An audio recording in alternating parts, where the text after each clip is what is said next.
Você sabe como que a gente diferencia um sintoma neurótico de um fenômeno elementar da psicose dentro da prática clínica? Você sabe que ambos podem se manifestar como ansiedade ou pensamentos repetitivos, né? Imagina que você está lá tranquilinho ou tranquilinha na clínica, se é que isso é possível, e um paciente começa a te dizer que ele sente que todos estão observando ele. Como você vai escutar isso e saber diferenciar se é um sintoma obsessivo, uma fantasia histérica ou um delírio paranoico?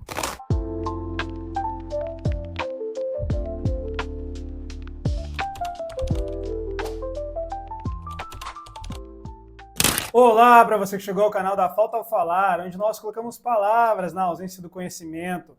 Hoje nós vamos dar continuidade à nossa saga sobre psicopatologia lacaniana. Estou aqui com o nosso livro em mãos e no momento a gente está em um capítulo bem interessante, que é o capítulo Semiologia do Pensamento e da Linguagem, do juízo de realidade ao delírio universal. Esse que é um aforisma do Jacques Lamillère, né, se eu não me engano, que é um aforismo do Todo Mundo Delira, e hoje nós vamos trabalhar ele e dizer como é que ideia é essa de que todo mundo delira, né? Como é que isso vai se apresentar dentro de uma psicopatologia lacaniana, quais são as incidências desse aforisma numa prática clínica, na direção do tratamento, e como que a gente vai conseguir perceber aí o que é um delírio dentro de uma neurose, o que é um delírio dentro de uma neurose histérica, o que é um delírio dentro de uma neurose obsessiva, o que é o delírio dentro da psicose, e como é que a gente vai ter diferentes objetos aí para cada situação clínica. Então, essa é uma aula importantíssima para que você pense a direção do tratamento e para que você se enriqueça melhor, né? Para que você consiga aí afinar as suas escutas, tá bom? E para além disso, para além de afinar as escutas, que você também consiga ter alguns manejos sutis. Então, sem mais delongas, vamos dar início e nesse capítulo aqui do delírio universal, né, os autores eles vão fazer um apanhado histórico ali sobre a ideia de delírio, né, eles vão trazer alguns autores para conversar, como Jasper, né, Conrad, e eles vão trazer aí como é que esses autores eles conseguiram propor algo aí que o DSM, em alguma medida, vai incorporar dentro das suas características de diagnósticas, né, vamos colocar assim, e ele vai trazer também como é que isso vai se diferenciar aí para a psicopatologia lacaniana, né, para a psicanálise como um todo. Ele vai falar também, dar uma ideia de clínica continuista e de descontinuista, né? E como que uma ideia aí, vamos dizer assim, um pouco mais rígida sobre o conceito de delírio vai incidir justamente numa clínica que é continuista, né? Ou seja, aquela clínica em que a gente vai ter uma hipótese diagnóstica, a gente vai ali acessar essa hipótese diagnóstica de acordo com os critérios de entrada, e a partir dos critérios de entrada a gente vai promover um tratamento dentro daquele diagnóstico. A ideia aqui é uma outra, né? A ideia de uma clínica descontinuista, e nesse sentido é que a gente vai trabalhar aqui, tá? E aí, qual que é o que a gente tem ali no início, para além desse histórico, né, da seca do delírio? A gente tem a definição do delírio, tá? E a gente pode pensar dentro dessas características centrais da definição de delírio, a ideia de logicidade, ou seja, a falta de conexão racional com o consenso social. Essa é uma das características que vai fundar a ideia de delírio, tá? Lembrando que o consenso social ele é formado também por aspectos históricos e por leis, por morais, por gramáticas morais. Essas gramáticas morais é que vão formar o consenso social. E a gente viu lá na História da Loucura que quando os sujeitos, eles de alguma forma transgridem isso, ou eles pensam de forma diferente, é que a gente começa a ter essa ideia de ruptura da realidade, portanto de loucura, né? É uma coisa que eu falei ali nas primeiras aulas. Então a gente tem essa ideia da ilogicidade como característica do delírio, e a gente tem também a ideia de tenacidade subjetiva. Essa ideia de tenacidade subjetiva tem a ver com uma adesão ao delírio que seja, por parte do sujeito, algo inabalável. Ou seja, mesmo mediante contradições e evidências, o sujeito ele permanece ali fortemente apegado a esse delírio que, por vezes, se apresenta de forma ilógica, né? A gente tem também como característica do delírio a centralidade do sujeito, ou seja, uma espécie de megalomania, né? Em que o delírio ele vai organizar a experiência do sujeito em torno de si mesmo, né? Como se o sujeito fosse o centro das atenções e as coisas que acontecem ao redor dele são direcionadas para ele, elas têm um significado para ele, né? Elas carregam alguma mensagem subliminar. Né? Então, essas são as características centrais para a gente pensar o delírio. E aí é claro que os autores trazem uma crítica em relação a essa ideia de delírio, até porque a realidade, né, ela não é um critério objetivo, mas ela é mediada pela percepção e, por conta disso, ela acaba tendo algumas características subjetivas, né? A gente, é claro, tem a realidade material, não se trata de negar isso, né? Mas é entender que essa realidade material, uma vez que ela é organizada, ela aparece dentro do psiquismo de uma forma representativa, né? E essa forma representativa, ela vai acabar carregando algumas características subjetivas. Um exemplo clássico, né? Se eu peço para você pensar num elefante, eu tenho certeza que você que está aí do outro lado da tela pensou num elefante X, que vai ter um tamanho Y, uma cor Z, e ele vai ter uma orelha de determinado tamanho, ele vai ter uma trompa específica. Então, esse elefante que apareceu no seu pensamento, ele diz respeito sobre uma série de representações das quais você conseguiu trazer para a sua subjetividade na hora de pensar o elefante, certo? E os autores vão trazer também que dentro dessa ideia de delírio, a gente tem algo que é considerado verdade para um determinado momento, mas depois de algumas experimentações, depois de uma maior abrangência do conhecimento, a gente sabe que aquilo ali não é mais da forma que era. Por exemplo, a gente pode pensar a ideia do Sol girando em torno da Terra. É uma ideia que já foi batida, né, que já foi passada, que em um determinado momento histórico ela era considerada verdade, mas hoje é considerado um erro comum. E, por mais que seja considerado um erro comum, nós sabemos muito bem que existem pessoas que acreditam ainda nessa realidade e procuram evidências e, com isso, criam uma realidade própria delas para tentar, de alguma forma, fazer com que isso se torne verdade dentro de um universo singular, né? E aí é que entra uma questão bem interessante, que diz sobre o grau de adesão subjetiva a um certo delírio.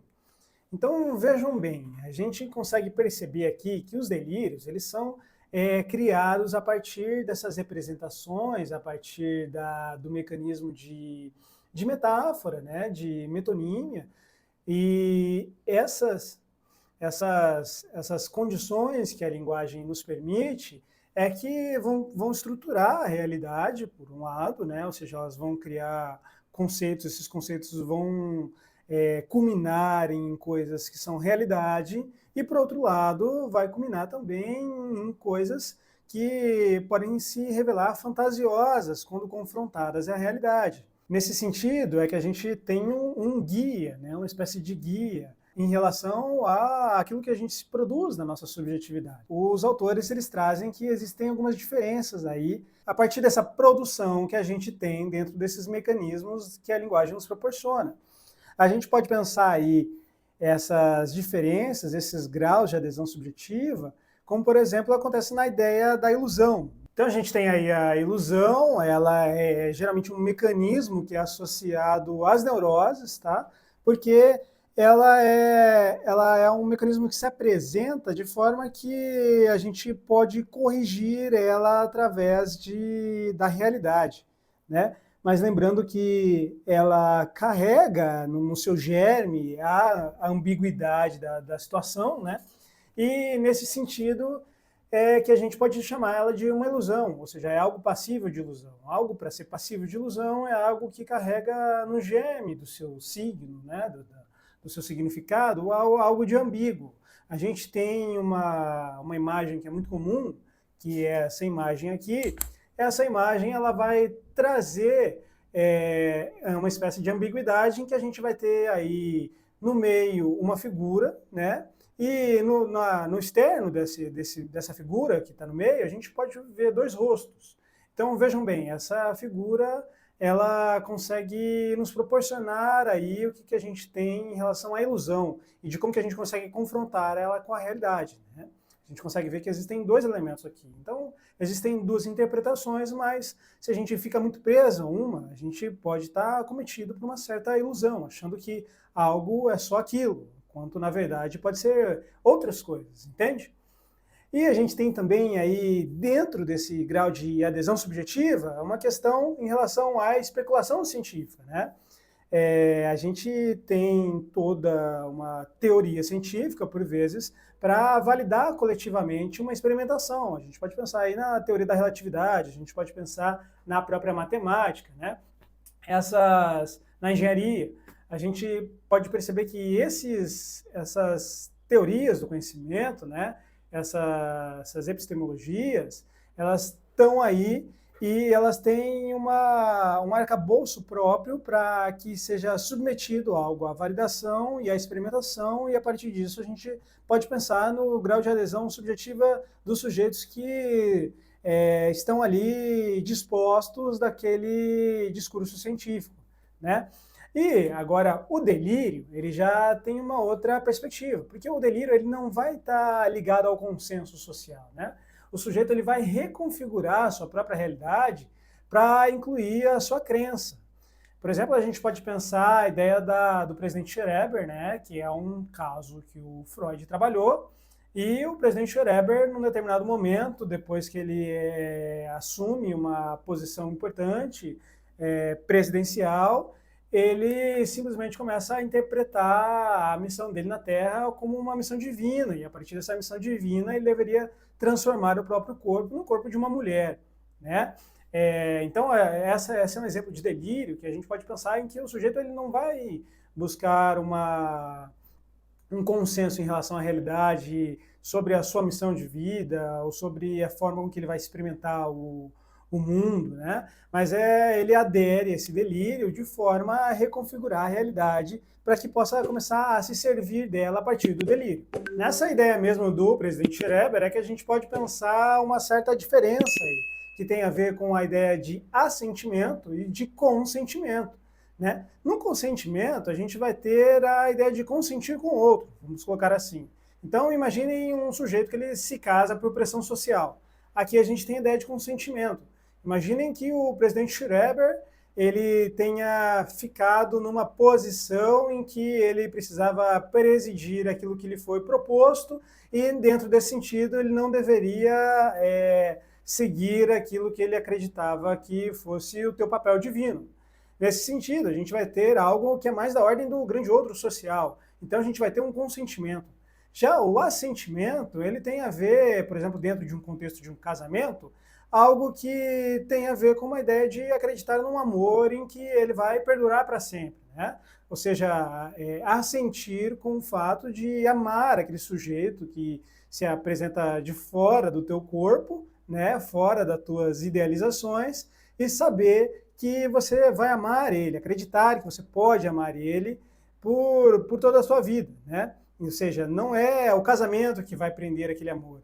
No caso do presidente Schreber, essa ideia de assentimento apareceu em seguir essa proposta divina que lhe apareceu, que lhe ocorreu. Nesse sentido, ele deveria se comportar a partir desses trejeitos femininos para que ele pudesse comportar aí a tua vivência aquilo que ele passou a acreditar.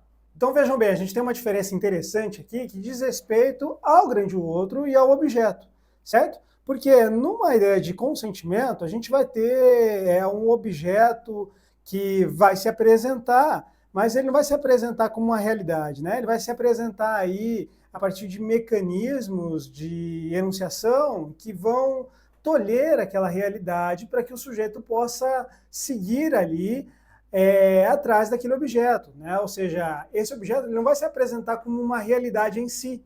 Dentro de um mecanismo de assentimento, esse objeto ele vai se apresentar como uma realidade em si, e a gente vai ter uma outra forma de se relacionar com o objeto e a incidência desse grande outro vai ser outra dentro do discurso.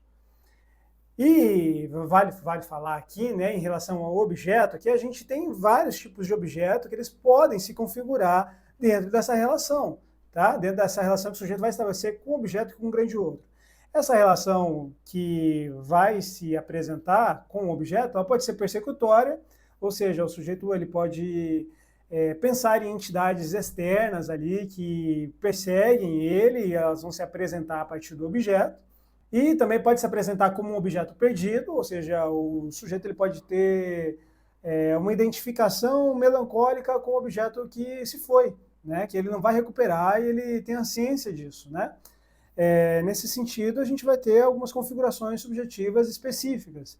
A gente também pode pensar num objeto a partir de uma configuração maníaca, né, em que esse objeto ele vai incitar uma excitação e uma grandiosidade, assim como acontece em quadros de mania, e a gente pode pensar também esse objeto como algo erotomaníaco, ou seja, ele vai se configurar como uma convicção de ser amado por alguém que, por vezes, se apresenta inacessível, né? Essa pessoa que se apresenta inacessível é que detém esse objeto. Por isso, essa configuração erotomaníaca. E a gente também vai ter um objeto de gozo invasivo, ou um objeto real, como Lacan também coloca, que tem a ver com um objeto que ele é invasivo, ele é maléfico, e ele é comum na esquizofrenia, né? A gente pode pensar em situações em que o sujeito escuta vozes, essas vozes ordenam que ele faça algo, né? Nesse sentido que a gente tem esse objeto de gozo invasivo, esse objeto que está ali escancarado com o real. Então a gente vai ter aí que o delírio ele vai surgir a partir da presença de um signo de gozo que não é simbolizado e que ele vai incitar, ele vai promover uma certa excitação corporal. Por exemplo, no Schreber, isso vai ser interpretado como uma comunicação divina que ele recebe. Nesse sentido, é que ele vai precisar se comportar de outra forma. Bom, essa aula sobre o Todo Mundo Delira, esse aforismo milleriano, ela vai ficar dividida aqui no canal. Então, essa é a primeira aula em que a gente tratou essa relação do grande outro, do objeto, dentro desse aforismo Todo Mundo Delira. No próximo, a gente vai pensar como essa vivência delirante, a partir do grande outro e a partir dessas configurações do objeto, podem incidir numa configuração subjetiva e numa vivência. Ou seja, a gente vai pensar esses elementos estruturais e sua relação com o gozo. Eu aguardo você nessa próxima aula e até mais.